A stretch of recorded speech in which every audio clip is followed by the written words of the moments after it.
Initially, the students were asked to find an issue that was prevalent in Canada today, and then to try to find the historic roots of those problems. Back when I had those students, that was a year of great change in the world, and so it was an invitation to me as the teacher to allow students to find the historical roots and then to also encourage them to take action on what was happening in the world.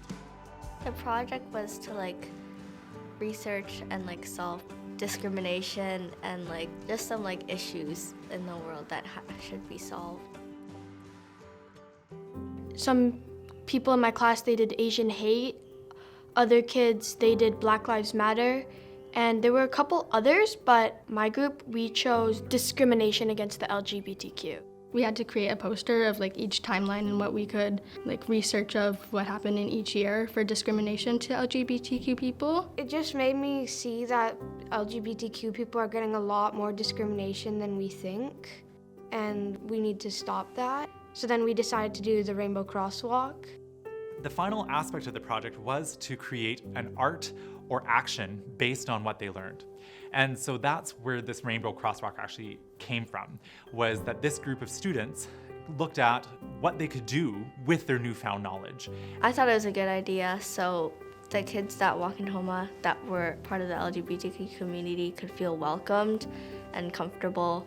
We are a safe learning environment who wants everybody to be themselves. It's most important that everybody is peaceful and mindful of others.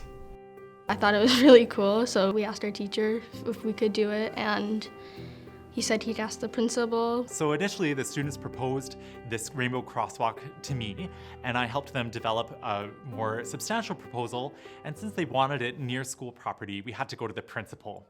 And so we helped the students prepare a video that they then went and presented to the principal, Tanya Major, at the time. We proposed a rainbow crosswalk at Homma. This will support So I became involved once their project was complete. So the students had done their research, they had put together a PowerPoint video presentation, they had put together some written work, and then they came and they presented it to me.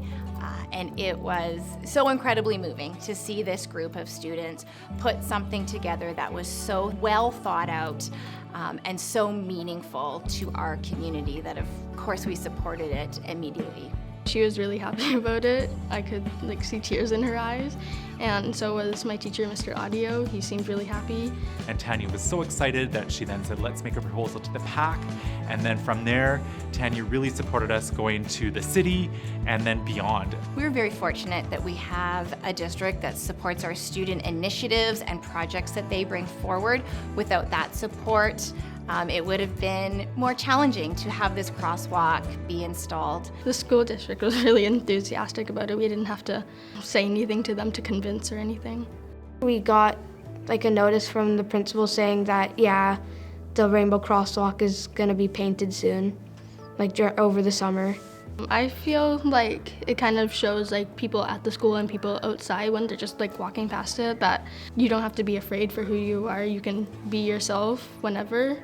It kind of makes me feel proud, just that we just did all of that. Yeah, it felt good to make something big for the school, so that when people see it, they might not know that's the rainbow crosswalk I helped make, but they still see it, and that makes me proud.